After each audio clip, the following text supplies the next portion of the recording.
हवा से बचने के लिए मैं लाश बनने का नाटक कर रहा हूँ और सब औरतों के सामने बाकी महिलाओं के साथ हूँ। बात मेरी जुबान पर आ रही है। मुझे कोई शक नहीं है कि अगर मैं जल्दी नहीं जागा तो ये औरत सच में मुझे इस बोर्ड पर जिंदा चबा जाएगी। मैं उठता हूँ और किनारे की तरफ भागता हूँ। मैं उसे कूदने की धमकी देता हूँ, पास मत आना। लेकिन पेई रुया को पूरा यकीन है कि मेरी कूदने की हिम्मत नहीं होगी। वो आराम से अपना मुंह खोलती है, या तो मर जा या नाटक कर। जब मैं आंखें खोलता हूँ तो देखता हूँ कि मैं एक ऑक्शन में हूँ और एक महंगा प्रोडक्ट बन चुका हूँ। उन्हें इम्प्रेस करने का थॉट दिमाग में आता है, पर एक दूसरे आदमी की तरसनाक हालत देखकर वो तुरंत खत्म हो जाता है। क्या मैं सच में इन बेरहम राक्षसों के हाथों में पड़ने वाला हूँ जो इंसानों को भी खा जाते हैं? 15 मिलियन, 20 मिलियन, 30 मिलियन, बोली बढ़ती ही जा रही है। मैं बुरी तरह कांप रहा हूँ। गंदी नजरें मुझ पर रेंग रही हैं। शरीर का कोई हिस्सा नहीं बचा। पहली बार, दूसरी बार, डील्स डन। दरवाजा जोर से टूटता है। सारे गेस्ट डर जाते हैं और भागने लगते हैं। मुझे हथियारों से लैस काले मास्क पहने आदमियों का एक ग्रुप दिखता है। भीड़ में तुरंत अफरातफरी मच जाती है। मैं भागने की सोच ही रहा था कि एक भारी चीज मुझे जोर से आकर लगती है। मैं मुश्किल से पीछे मुड़ता हूँ। ये वही ऑक्शन में बोली लगाने वाला है। मेडिकल की पढ़ाई करने के बावजूद मैं पहली बार ऐसे सीन के इतने करीब हूँ।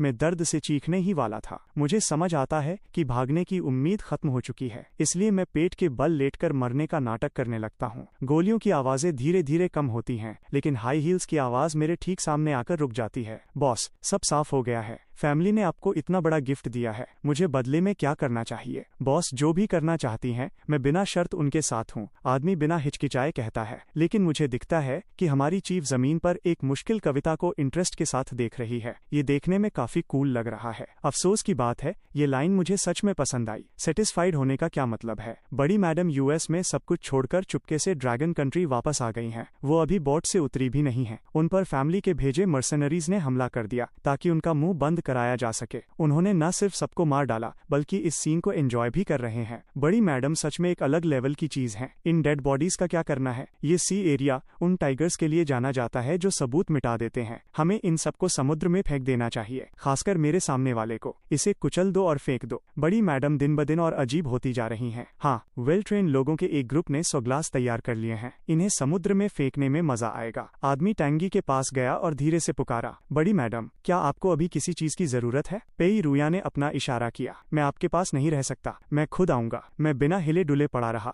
मुझे अपने कंधे पर एक प्रेशर महसूस हुआ। वो चीज सीधे मेरे सामने जमीन में गड़ गई थी। अगले ही सेकंड औरत की उंगलियां मेरी खून से सनी शर्ट पर धीरे से फिसली और धीरे धीरे अंदर जाने लगी। ये औरत बिल्कुल भी रूल्स फॉलो नहीं करती। बड़ी मैडम, आपकी कितनी अजीब चॉइस है। आपको एक आदमी में भी इंटरेस्ट आ रहा है। जैसे ही मैं मरने का नाटक छोड़ने ही वाला था, एक ताकत ने मुझे ऊपर उठाया। मेरी चेस्ट पर भारी दबाव पड़ा, फिर मेरे होठों को जबरदस्ती किस कर लिया गया। औरत पूरी तरह बेकाबू थी। एक भारी प्रेशर मुझे दबकर न मरने की वार्निंग दे रही थी। मैं आजाद होने के लिए स्ट्रगल कर रहा था, पर पेई रुया ने मुझे छोड़ दिया। उसकी आवाज में थोड़ा सा शेड था। अब बहुत हुआ। मैंने ऊपर देखा और आखिरकार उस औरत का चेहरा देखा। मैं मना नहीं कर सकता, वो सच में एक किलर लुक वाला चेहरा है। मैंने शांति से पूछा, तुम सच में चाहती क्या हो? पास रखा बाउल गिरने ही वाला था। इतना ड्रामा किस बात का? बड़ी मैडम मेरी नाक के साथ खेलती हैं और मुझे चिढ़ाती हैं। क्या मैं उसके लिए कोई खिलौना हूँ? पेई रुया ने मेरी गर्दन खुली कर दी। वो मेरी टांगों पर बैठी थी। उसकी बाहें मेरे चारों तरफ ऐसे कस रही थी जैसे मुझे धूल में मिला देना चाहती हो। क्या कहते हो हैंडसम? जान जा सकती है, पर इज्जत नहीं। मैं खुद को बेचता नहीं हूँ। मैंने कब कहा कि मुझे कुछ खरीदना है? ये 1 बिलियन का होने वाला था, अब फ्री में मिल रहा है, तो मैं इसका फायदा क्यों न उठाऊं?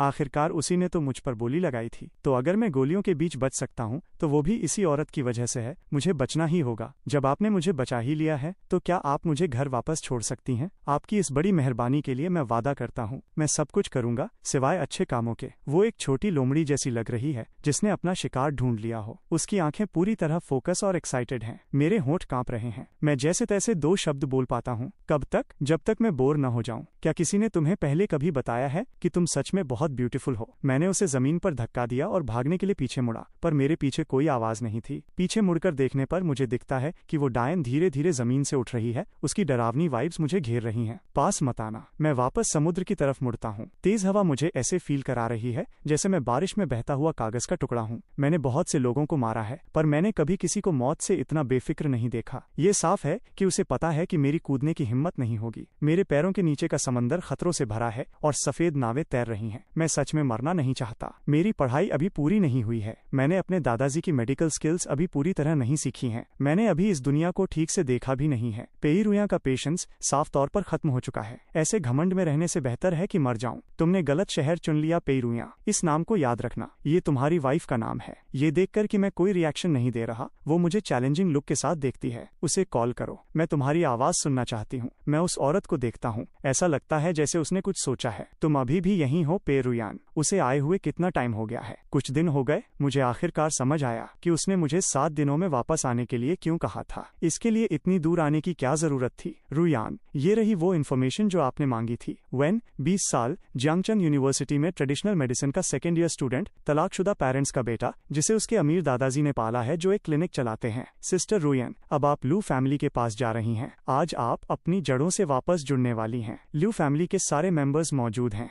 पहले इसे मैन ऑलैंड लेकर जाओ। मैन ऑलैंड पर मैं सोफे पर बैठा हूँ और 2 सर्वेंट्स को बातें करते हुए सुन रहा हूँ। कौन सी नॉर्मल फैमिली ऐसी जगह पर घर बनाएगी? सही बात है, मैंने सुना है कि ये फूल बहुत पॉइजनस है। ये बेलाडोना है। ये अननोन डार्कनेस, डेथ और भटकते हुए प्यार को सिंबलाइज करता है। ये फूल बिल्कुल उस औरत की तरह है, कोल्ड, ब्लडी और क्रेजी। अब सबसे इम्पोर्टेंट बात यह है कि मुझे यहाँ से एस्केप करना होगा। मेरे दादाजी मुझे घर न देखकर टेंशन में आ जाएंगे। उसी मोमेंट एक आवाज, अचानक बाहर कुत्तों के भौंकने की आवाज आई। या तो वो मरने का नाटक कर रहा है या सोने का ढोंग कर रहा है। वो बोट पर बेहोश हो गया था। ये कोई नाटक तो नहीं है ना? आपको मुझसे किसी चीज की जरूरत है। मैं बिस्तर से उठा। पेरुयान मेरे पास आई, मुझे अपनी बाहों में लेने के लिए तैयार। लेकिन ये तो आपसे बात करने के लिए है। क्या ये कुछ दिन रुक सकता है? आज मेरी तबीयत ठीक नहीं लग रही है। क्या हुआ है? मैंने अपना सिर थोड़ा झुकाया। पेरुया का चेहरा तुरंत ठंडा। क्या तुम सच में मुझसे डरते हो? तुमसे डर न लगे तो अजीब बात होगी। जब तक तुम सीधे रहकर बात मानोगे, स्वतंत्रता के अलावा मैं तुम्हें सब कुछ दे सकती हूँ। क्या तुम मुझे अपनी जान दे सकती हो? मैंने यूं ही बेपरवाही से जवाब दिया। पेरुया ने आखिरकार मेरी पकड़ ढीली की। वो मुड़ी और बाथरूम में चली गई। मैं उसे गुस्सा नहीं दिला सकता, वरना मेरे भागने के चांसेस और भी कम हो जाएंगे। मैं आखिरकार रिलैक्स हुआ। मैं पानी लेने नीचे किचन में गया, पर मैंने अभी पिया भी नहीं था। अचानक ऊपर से एक धमाकेदार आवाज आई। उसके बाद एक औरत की तेज चीख। मैं पूरी तरह कंफ्यूज्ड हो गया। मैंने जल्दी से पानी का ग्लास रखा और सीढ़ियों की तरफ बढ़ा। दूर से मुझे हॉल के शीशे के सामने एक आदमी घुटनों के बल बैठा दिखता है। ये अभी वाले 2 एम्प्लॉइज में से एक है। मैं सीधे आपके पास खड़ा हूँ। बड़ी मैडम, क्या हो रहा है? तुम पहले नीचे गए थे। उसके ठीक बाद एक आदमी चुपके से मेरे कमरे में घुसा। मुझे क्या सोचना चाहिए? क्या तुम मुझे सच में सीरियसली ले रहे हो, ताकि बाद में अपनी बात मनवा सकूं? मुझे मक्खन लगाना शुरू करना पड़ेगा, क्योंकि आपके पास एक अनूठा चार्म है। ये लोग सच में पागल हो गए हैं जो आपके सामने घुटने टेक रहे हैं। उसकी तारीफें सुनकर पेरुया का इंप्रेशन साफ तौर पर सॉफ्ट हो गया। सच में? मैंने किसी रोबोट की तरह हाँ में सिर हिलाया। पेरुयान मेरी बाहों में आ गिरी।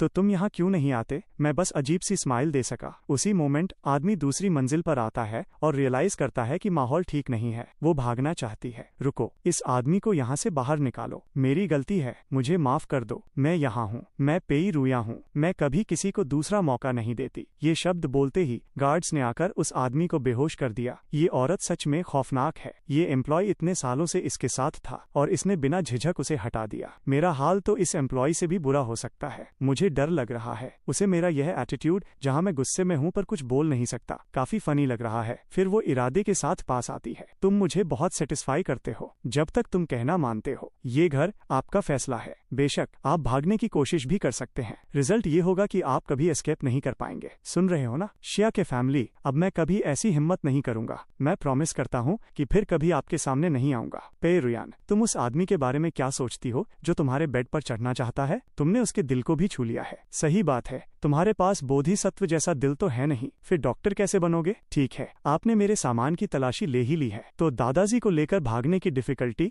मेरी इमेजिनेशन से कहीं ज्यादा बड़ी है। जब स्कूल की बात आती है तो मैं इस लाइफ से बाहर भी नहीं निकल सकता। अपनी पढ़ाई पूरी करने की बात तो दूर की है। अगर तुम मुझे खुश रखते हो तो मैं इस पर सोच सकती हूँ, तुम्हें वापस स्कूल भेजने पर। अगर तुम्हें मेरे बेड पर चढ़ने का करेज है तो तुम्हें इसके कंसिक्वेंसेस भुगतने के लिए तैयार रहना चाहिए। मैं ऐसा क्या करूँ कि आप उसे छोड़ दें? तुम सच में एक सीधे साधे आदमी हो। उसने हाथ हिलाया। उसने अपने पीछे गार्ड को इशारा किया और लिविंग रूम के सेंटर में वाटर डिस्पेंसर शिफ्ट करने का ऑर्डर दिया। इस वाटर डिस्पेंसर के साथ क्या प्रॉब्लम है मिस्टर वैन? हमें डिस्पेंसर में कुछ मिला है। बहुत ज्यादा क्वांटिटी में हाइड्रोक्लोरिक एसिड डिटेक्ट हुआ है, जो 100 मिलीलीटर के लिए सेफ्टी लिमिट से 50 गुना ज्यादा है। कैमरों में दिख रहा है कि आपके नीचे आने से पहले इसी मेड ने इसे टैंक में मिलाया था। आप बेबस होकर डिटॉक्सिफाई कर रहे हैं। इसकी मुझसे कोई दुश्मनी नहीं है। ये मुझे नुकसान क्यों पहुंचाना चाहेगी? अगर ये मुझे अभी नुकसान पहुंचाती है तो क्या इसे गलती से पेई रुया के मारे जाने का डर नहीं है? अगर ये वो नहीं था जिसने मुझे अभी कॉल किया था तो ये ग्लास पानी शायद अब तक पिया जा चुका होता। मैं बिना कुछ समझ पाए उसे देख रहा था। भले ही मुझे उस औरत से नफरत है, पर मुझे मानना पड़ेगा कि उसने मुझे बार बार बचाया है। एक शूट आउट, समंदर में गिरना और अब ये बातें करना अच्छी बात है,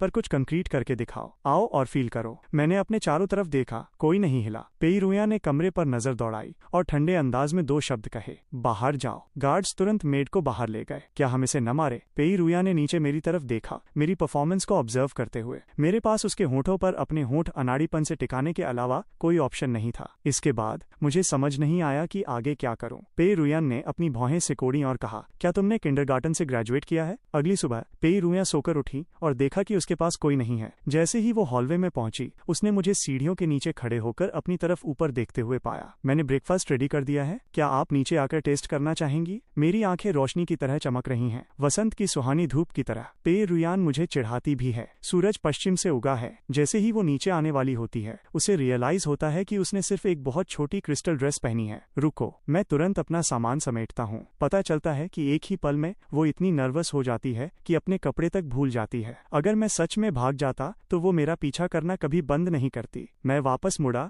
और किचन में चला गया। मैंने अफसोस जताते हुए टेबल पर ब्रेकफास्ट सेट किया। मैं शांति से दूध का एक घूंट लेता हूँ। मैं क्या ही गलत कर सकता हूँ? औरत ने मेरे पास से दूध लिया और एक ही सांस में पी गई। क्या आपके पास नहीं है? आप मेरा क्यों पी रही हैं? पेई रुया ने ग्लास नीचे रखा। उसने मेरे होठों के कोने से दूध पोंछा, फिर अपनी उंगली अपने होठों पर रखकर साफ की। उसका एक्सप्रेशन ऐसा था जैसे वो किसी टेस्टी ट्रीट का मजा ले रही हो। मुझे तुरंत उसकी इंटेंशन समझ आ गई। मेरे रोंगटे खड़े हो गए। मैंने अपनी बाह से अपना मुंह रगड़ा। औरत मुस्कुराई और बोली, चूंकि तुम मुझे खुश करने के लिए इतनी मेहनत कर रहे हो तो बताओ तुम्हें क्या चाहिए? क्या मैं इंटरनेट यूज करने के लिए आपकी लाइब्रेरी यूज कर सकता हूँ? मैं यहाँ बोर हो रहा हूँ। पेई रुया का रंग तुरंत बदल गया। मेरे साथ रहना बोरिंग है। मुझे दिखता है कि तुम बस खाली बैठे हो। अच्छे से खाओ, मैं आज रात तुम्हारा वेट करूंगी, समझे? वो सिर्फ टोस्ट पर धीरे धीरे बाइट ही नहीं ले रही है, वो अपनी उंगलियों पर चीज फैलाती है और चीज मुंह में डालते हुए मुझे घूरती है। मैं उसे ऐसे देखता हूँ जैसे वो मुझे चीज समझ रही हो। मेरा दिल खाई में डूब जाता है। लकली आखिरकार मुझे इंटरनेट यूज करने की परमिशन मिल गई। मैंने कंप्यूटर ऑन किया और इस आइलैंड के बारे में इंफॉर्मेशन सर्च करना स्टार्ट कर दिया। लू फैमिली की बड़ी मैडम लू क्याओ। ये वही पेई रुया है जिसे मैं जानता हूँ, जो एक बड़ी फैमिली से है। दक्षिण फ्रांस की बड़ी फैमिली जो साउथ ईस्ट एशिया में खूब फली फूली। 3 जनरेशंस के लीडर्स के बाद उन्होंने धीरे धीरे अपना नाम साफ कर लिया है। पेई रुया करंट लीडर लू किंगकॉन्ग की मानी हुई सबसे बड़ी बेटी है, जिसकी माँ का कुछ पता नहीं है। लू किंगकॉन्ग की 3 बीवियां हैं। बड़ी मैडम जुआंग युलान बौद्ध धर्म मानती हैं और एक सिंपल लाइफ जीती हैं। शादी के बाद उनका कोई बच्चा नहीं हुआ। दूसरी बीवी यांग एक गांव से आती हैं और लू फैमिली में मेड बनी थीं। उस रात वाले इंसिडेंट के बाद उनकी बेटी लूनी किसी तरह मैडम लू की गद्दी तक पहुंचने में कामयाब रही। तीसरी बीवी सुकने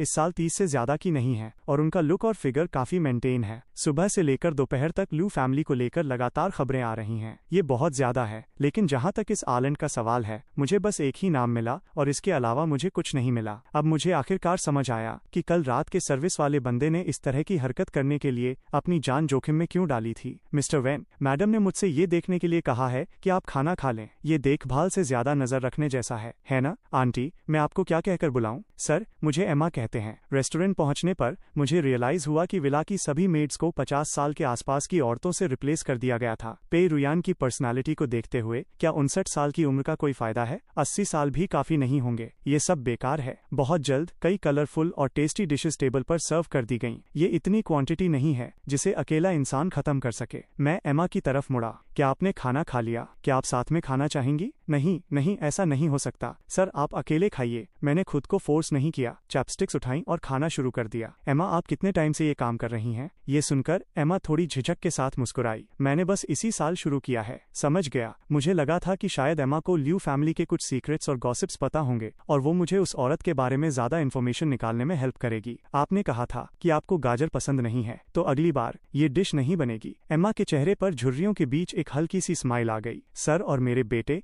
दोनों को गाजर पसंद है। एमा, आपका एक बेटा है, वो मुझसे काफी काफी बड़ा होगा, है ना, अंकल की तरह। उसकी उम्र भी लगभग सर के बराबर ही होगी। लेकिन वो साल के शुरुआत में चला गया। इसका मतलब वो अब इस दुनिया में नहीं है। मुझे आज दोपहर ही भागने का प्लान बनाना होगा ताकि आज रात उस औरत के चक्कर में न फंसूं। मुझे क्या करना चाहिए एमा? क्या पेई रुया नाम की वो साइको औरत सच में बेकसूर लोगों को मार डालेगी? मैं यहाँ नहीं रहना चाहता। दादाजी घर पर मेरा वेट कर रहे होंगे। वो बहुत टेंशन में होंगे। पेई रुया के वापस आने से पहले मुझे एस्केप करने का कोई मौका ढूंढना होगा। मौसम कितना सुहाना है। सर, क्या आप बाहर वॉक पर जाना चाहेंगे? क्या बटलर ने आपसे नहीं कहा कि मुझे बाहर जाने की परमिशन नहीं है? उन्होंने कहा था, पर सर आप हर टाइम घर में बंद नहीं रह सकते। ये बहुत बोरिंग हो जाएगा। और फिर इतना अच्छा मौका है। कहीं ऐसा तो नहीं कि पेई रुया का इरादा बदल गया हो और उसने जानबूझकर ये प्लान बनाया हो? भागना ही पहली प्रायोरिटी है। बटलर की गैर मौजूदगी का फायदा उठाकर चुपके से बाहर निकलते हैं। अगर हम पकड़े गए तो कह देना कि मैं ही जबरदस्ती बाहर जाना चाहता था। इससे आपको सजा नहीं मिलेगी। ठीक है, ये परफेक्ट है।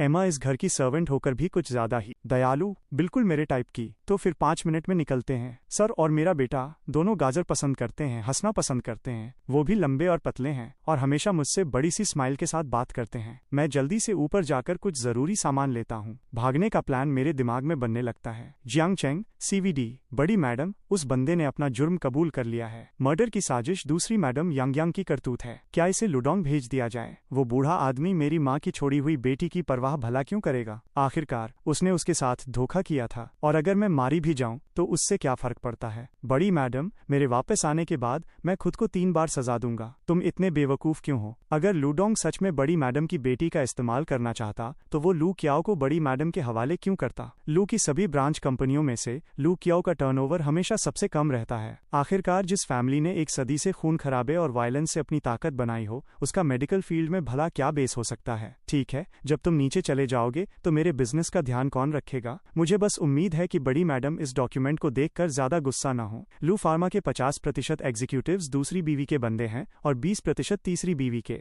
कंपनी का बड़ा हिस्सा बड़ी मैडम के कंट्रोल में नहीं है। शांत हो जाइए बड़ी मैडम, मेरे पास बस यही इन्फॉर्मेशन थी। वो आदमी जवाब देने की हिम्मत भी नहीं कर पा रहा है। यांग की बेटी की जांच करो। वो पुराना आदमी पावर खोने के नाम से सबसे ज्यादा चिढ़ता है। क्या ये सीधे सीधे उसके फायदे पर बात आने जैसा नहीं है? जी हाँ, वो क्या कर रही है? उनकी रिपोर्ट के मुताबिक मिस्टर वैन एक मेड के साथ बाहर जाने की बात कर रहे हैं। एक मेड? जी हाँ, दोनों पहले ही बटलर की नजरों से दूर हो चुके हैं। वो पिछले दरवाजे से भाग निकले हैं। क्या उन्हें रोकने के लिए किसी को भेजना चाहिए? इमेज ट्रांसफर करो। जी हाँ। पेई रुयान टैब खोलती है। पास खड़ी नौकरानी शायद कुछ कह रही है। जूम करो। मेरे पास पैसा और कॉन्टैक्ट्स दोनों हैं। मेरा पीछा करने वालों की फ्रांस तक लाइन लगी है। यहाँ तक कि कुछ लोग तो ये भी कहते हैं कि मैं एक अच्छी पार्टनर नहीं हूँ। क्या इस नौकरानी ने ज्यादा खा लिया है जो चेंग को दोबारा कोशिश करने के लिए उकसाने की हिम्मत कर रही है? क्या इसे अपनी जान प्यारी नहीं है? इसे अच्छा सबक सिखाओ और बाहर फेंक दो। जी बड़ी मैडम। रुको, ये आदमी मेरी गैर मौजूदगी में इतनी खुशी से मुस्कुरा रहा है। क्या मैं कोई मॉन्स्टर हूँ? तो फिर इसे रहने दो। क्या मिस्टर वे को विला वापस लाने के लिए किसी को भेजना चाहिए? औरत कोई जवाब नहीं देती। वो जैसे कहीं खो गई है। ऐसा लगता है जैसे वो उस यंग स्माइल को घूर रही हो, पैसे को ऐसे ठुकराते हुए जैसे कोई इंसान पूरी जिंदगी अंधेरे में रहा हो। ये पहली बार है जब उसने सूरज की रोशनी देखी है। जरूरत नहीं है। ऑलैंड पर गश्त और बढ़ा दो। जी बड़ी मैडम, दोपहर की मीटिंग बस आपका वेट कर रही है। पेई रुयान फाइनेंस पर ध्यान नहीं देती। वो इसे हमेशा टैब पर छोड़ देती है। उस विड्रॉल के मामले का क्या हुआ? वो काम हो गया है। जिन लोगों ने मिस्टर वे का चेहरा कभी नहीं देखा वो चले गए हैं। जिन 2 लोगों ने उन्हें देखा था वो सख्त निगरानी में हैं। पेई रुया ने टैब डेस्क पर रख दिया। उसके पीछे आदमी धूप सेक रहा है। स्क्रीन पर एक एफिशिएंट स्माइल जम जाती है। नजरें झुकी हुई हैं। मैं बिस्तर पर लेटा हुआ हूँ। मेरी आंखें छत को घूर रही हैं। एस्केप प्लान 1.0 फ्लॉप हो चुका है। इंसानों की तो बात ही छोड़ो, इस ऑलैंड पर एक मक्खी भी भाग नहीं सकती। हर ट्रांसमिशन पॉइंट और हर स्टॉप स्क्रीन पर डेडिकेटेड लोगों की नजर है। जब तक कि मैं समुद्र में कूदकर जियांग चेंग तक तैरकर चला जाऊं, ये साफ तौर पर ऐसी चीज है जो मैं नहीं कर सकता। काश मुझे कुछ अनपेक्षित खोजें मिल जाती। जिस एरिया में विला है वहां से बाहर निकलते ही बाकी जगह तरह तरह की जड़ी बूटियों से भरी पड़ी हैं। ये किसी खजाने की तिजोरी जैसा है। मैं खुद को रोक नहीं पाता। उठता हूँ और अलमारी का दरवाजा खोलता हूँ। सफेद चूहा, सफेद लहरें, जड़ी बूटियों का एक खेत। मैं मुड़ते हुए जड़ी बूटियों को वापस जगह पर रखता हूँ। एक ताजी महक। तुम क्या देख रहे हो? उसका सवाल सुनते ही मेरा दिल बैठ जाता है। पकड़े जाने के डर को दबाने की कोशिश करते हुए मैं धीरे धीरे बोलना शुरू करता हूँ। मैंने वो कपड़े देखे जो तुमने खरीदे थे। मैं एक बड़ा आदमी हूँ। मुझे टाइम की जरूरत नहीं है। अगर मुझे दिन में बाहर न निकलना पड़े तो तुम्हें सच में इसकी जरूरत नहीं होगी। मैं आंखें ऊपर उठाता हूँ। मैं उसकी अट्रैक्टिव नजरों से आंखें नहीं मिलाना चाहता। मैं शावर लेने जा रहा हूँ। पेई रुया के करीब आते ही हमारी नजरें मिलती हैं। उसकी लंबी घुमावदार पलकें और गालों पर वो रंग। हम साथ हैं। मुझे खुद पर हंसी आती है। मैं एक औरत के हाथों ऐसे कैसे कट सकता हूँ। पेई रुयान मुझसे दूर हटती है, जानबूझकर मेरे सामने अपनी सिल्वर हील्स दिखाती है। मैं सामने खड़ी पर्सनालिटी को देखता हूँ। मैं ऐसे जम गया हूँ जैसे मूर्ति बन जाऊंगा। तुम इतने नर्वस क्यों हो? बोट की राइड के दौरान हम इतने ट्यून इन नहीं थे। मेरा चेहरा कानों तक तुरंत लाल हो जाता है। मैं अपने दिल की धड़कनें साफ सुन सकता हूँ। पेई रुयान मुझे देखती है, मुझे वहीं छोड़कर। वो मुझे खींचकर बाथरूम की तरफ ले जाती है। मैं उसकी ढीली पकड़ थाम लेता हूँ। क्या हुआ हैंडसम भाई? हवा में एक अजीब सी शर्मिंदगी और कॉम्प्लेक्स इमोशन तैर रहा है। मैं झटके से शावर का नल घुमा देता हूँ। ठंडा पानी मुझ पर गिरने लगता है। मैं थोड़ा नॉर्मल होने की कोशिश करता हूँ। पानी का टेम्परेचर धीरे धीरे बढ़ता है। माहौल हल्का हो जाता है। आने वाले दिनों के लिए ये फिर से मुलाकातों भरी लाइफ है। पेई रुयान गायब हो चुकी है। मैं इस मौके का फायदा उठाकर गार्डन से फूल इकट्ठे करता हूँ। विला मुख्य रूप से मंड्रागोरा फूलों की कटाई के लिए है। इन फूलों की टॉक्सिसिटी अलग अलग हिस्सों के हिसाब से बदलती है जब तक डोज कंट्रोल में है। इंसान को बिना मारे उसके नर्व्स को टेम्परेरी पैरालाइज किया जा सकता है। विला के गार्डन के एक कोने में दो फिगर्स खड़े हैं। वो फूलों को पीसकर पाउडर बना रहे हैं और एक स्प्रे बॉटल में भर रहे हैं। एमा दूसरी तरफ झिझकते हुए देखती है। सर, क्या आप सच में एस्केप करना चाहते हैं? बिल्कुल, मैं भागना चाहता हूँ और मैं आपको भी अपने साथ ले जाना चाहता हूँ। मुझे समझ नहीं आ रहा एमा, क्या आपने ही शुरुआत में नहीं कहा था कि मिस पेई जैसी अमीर और पावरफुल औरतों के चक्कर में मुझे नहीं पड़ना चाहिए? यह है सच है, पर मुझे नहीं लगा था कि वो इतनी ज्यादा अमीर और पावरफुल होंगी। न सिर्फ ल्यू फैमिली की बड़ी मैडम, आज सुबह उनके सभी प्लेन्स और बोट्स को देखकर लगता नहीं कि कोई उनका मुकाबला कर सकता है। सर, मेरा मतलब है, अगर हम पकड़े गए तो आप सारा ब्लेम मुझ पर डाल देना। कह देना कि मैं इस टेढ़ी सोच वाली बूढ़ी औरत ने आपको उकसाया था। ऐसा कैसे चलेगा? ये भूली हुई गर्मी मुझे किसी पराये की याद दिलाती है। सर, कभी कभी आपको देखकर मुझे अपने बेटे की याद आती है। वो भी इतनी यंग उम्र में था, इतना यंग लाइफ से भरपूर। अपने इस बूढ़े शरीर के साथ मेरी उम्र तो जंग लगने जैसी हो चुकी है। मैं अब किसी काम की नहीं हूँ। मुझे आगे कर देना, हम दोनों के लिए बेहतर होगा। आप अभी भी यंग हो, रास्ता अभी बहुत लंबा है। एमा, मेरी बात सुनिए, हम बिल्कुल एक साथ एस्केप करेंगे। मैं आपसे वादा करता हूँ। लिविंग रूम में वापस आने पर लोगों ने डिनर सर्व कर दिया है। एमा, चलिए साथ में खाते हैं। सर, ये सही नहीं लगेगा। मैं टेबल पर कैसे बैठ सकती हूँ? बैठ जाइए एमा। वैसे भी हम दोनों भागने ही वाले हैं। जल्द ही हम यहाँ के मेन लोग नहीं रहेंगे। फिर भी सावधान रहना जरूरी है। खाना सर्व करते हैं। इस खाने का पूरा मजा लेना चाहिए। पेट भरकर खाओ ताकि आज रात चुपके से बाहर निकल सकें। वैसे एमा, आप मुझे मेरे नाम से बुला सकती हैं। सर, कहना थोड़ा फॉर्मल लगता है। क्या मैं तुम्हें हैंग बुला सकती हूँ? ठीक है, मेरे दादाजी भी मुझे ऐसे ही बुलाते हैं। हैंग, क्या तुम्हारे पास काफी पैसे हैं? काफी नहीं है। एमा, मुझे थोड़े और दे दीजिए। तुम्हें और तुम्हारे दादाजी को साथ में निकलना होगा। रास्ते के खर्चे कम नहीं होंगे। जरूरत नहीं है, थोड़े अपने पास भी रखिए। कोई ऐसी जगह ढूंढिए जहाँ पेई रुया आपको ढूंढ न सके। अच्छे से रहिए। मेरे कोई बड़े खर्चे नहीं है, बस मेरे बेटे के लिए थोड़ा सा। एमा के शब्दों में मेरा बेटा शामिल है। मुझे जल्दी ही रियलाइज होता है कि अगर पेई रुयान सच में उन्हें ढूंढना चाहती है तो वो आखिरकार एमा की कमजोरियों को ढूंढ ही लेगी। ये मामला अब कम से कम पॉसिबल लगता है। वैसे ये ऐसे ही ठीक है, इससे मैं इन पुरानी बातों में उलझने से बच जाऊंगा। एमा ने कभी मेंशन नहीं किया कि उसका बेटा कैसे गया, पर मैं एमा के चेहरे के एक्सप्रेशन से गेस कर सकता हूँ। वो उदासी जो वो छिपा नहीं सकती, मुझे इसके पीछे की स्टोरी गेस कराती है। शायद बहुत हैवी होगी। एमा ने मेरे सामने एक स्पाइसी फिश रखी। खाओ। मैं अपनी आंखें नीचे झुका लेता हूँ। अगर पेई रुयान की बात न होती तो मुझे ये खाना जरूर पसंद आता। हैंग, एमा की बात सुनो, इससे तुम्हारा ही फायदा होगा। तुम्हें अपना ख्याल रखना होगा, खुद को संभालना होगा और खुश रहना होगा ताकि तुम फ्री और रिलैक्स्ड फील कर सको। इन बुरी औरतों से दूर रहो, उनकी बातें मत सुनो। वो उसके लिए फ्रीडम की बात कर रहा है। ये एक क्रेजी आइडिया है कि आज रात आइलैंड पर गश्त करने वालों ने मास्क पहने हैं। क्या हमें गैस मास्क का प्लान करना चाहिए? जरूरत नहीं है, ये बहुत ऑब्वियस हो जाएगा, वरना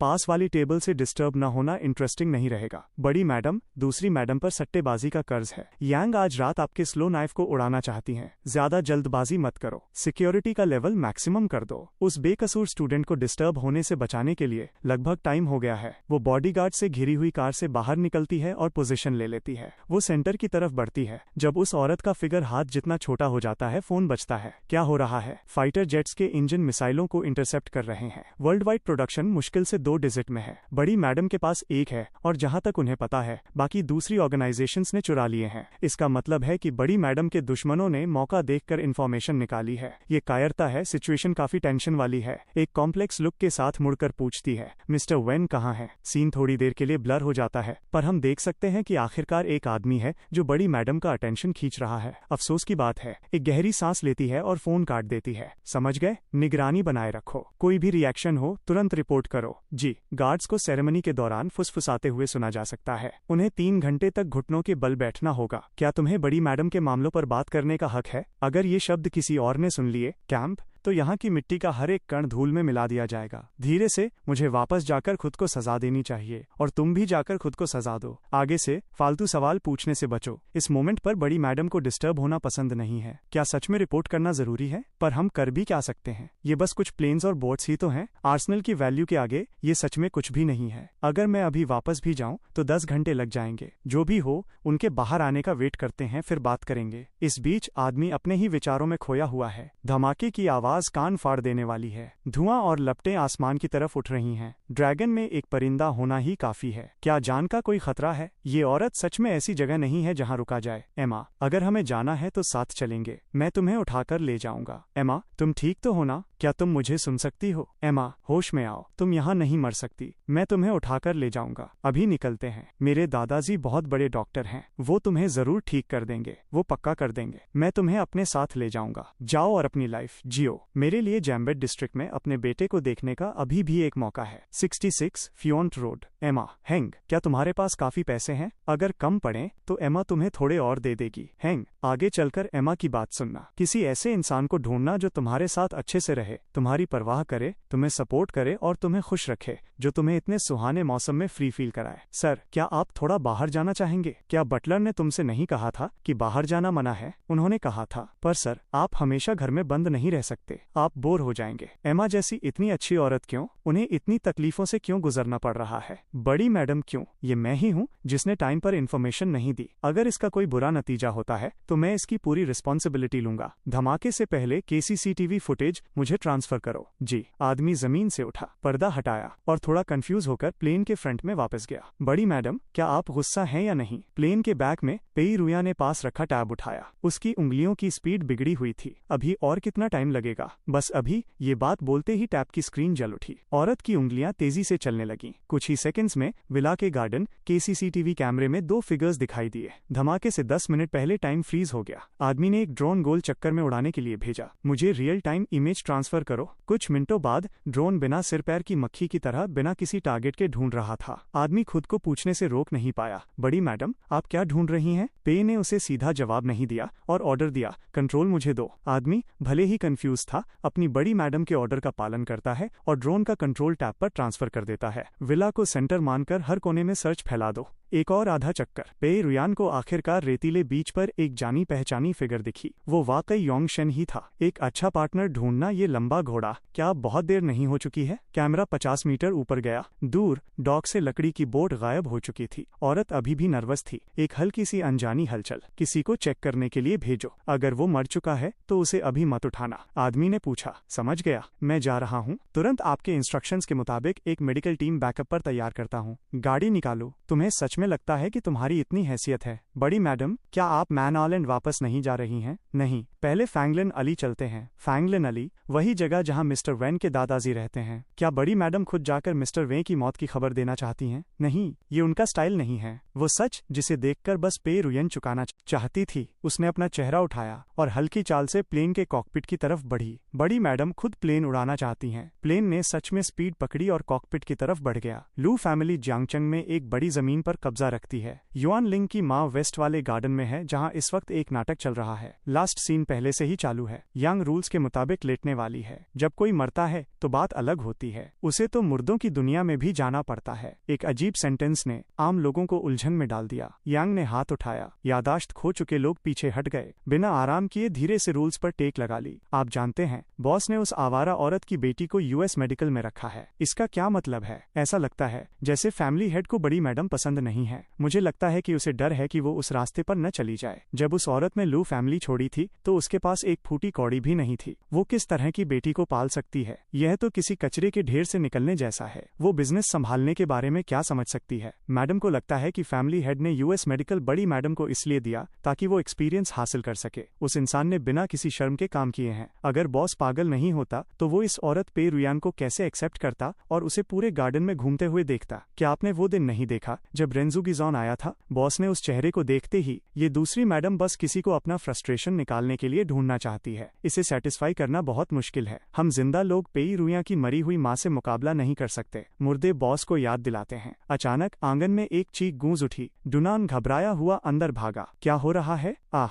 यांग पर कोई फर्क नहीं पड़ा। क्या तुम्हारे पास और पैसे नहीं बचे? अरे मैं। यह सुनते ही यांग का दिल धड़क उठा। वो सीधी होकर बैठी और पूछा, तुमने मेरे लिए फिर से बड़ी प्रॉब्लम खड़ी कर दी है। क्या मैंने तुमसे हाल ही में ज्यादा समझदार बनने के लिए नहीं कहा था? ठीक है मम्मी, पहले खुद को संभालो। मैं पापा को ढूंढने जा रही हूँ। मेरी बेटी। यांग ने उस पर एक नजर डाली। बहुत बढ़िया, मुझे बताओ। याद रखते हुए वो कुर्सी से उठी, टी टेबल के पास आई और खुद के लिए एक कप चाय उड़ेलने बैठ गई। हाँ, यूनियन सामने बैठ गई। शुरुआत करने में झिझक रही थी। मैंने कैसीनो में शर्त लगाई। मैंने 1 बिलियन लगाए। तुम क्या कह रही हो? मेरी बेटी मुझे कैसीनो में भड़का रही है। 1 बिलियन अगर हम संभाल लें तो कोई प्रॉब्लम नहीं होनी चाहिए मम्मी। और एक बात है, ये इतना बुरा नहीं है ना? हम ठीक नहीं है। वो भी इससे बचकर नहीं निकल पाएगी। इसमें कोई हैरानी की बात नहीं है कि मैं यांगी की बेटी हूँ। वो तुम्हारे पापा से शिकायत करने गई थी। सच में नहीं। पापा को अभी नहीं पता। तुम्हारे पापा को नहीं पता। और तुम्हारी हिम्मत कैसे हुई कुछ भी कहने की? वो आखिरकार बोल ही देगी। बेहतर होगा कि हम पहले इस पर बात कर लें। मम्मी, आपने ही तो मुझे पहल करना सिखाया था। सच में तुमने एक बेवकूफ को जन्म दिया है। दूसरों के लेवल के बिल्कुल भी लायक नहीं। खुद को देखो। अगर तुम्हारे पापाई से ले लेते हैं। तुम सुन रही हो? तुम यांबियाई के पेट से निकली लुगिया की बेटी हो। पैसे उधार ले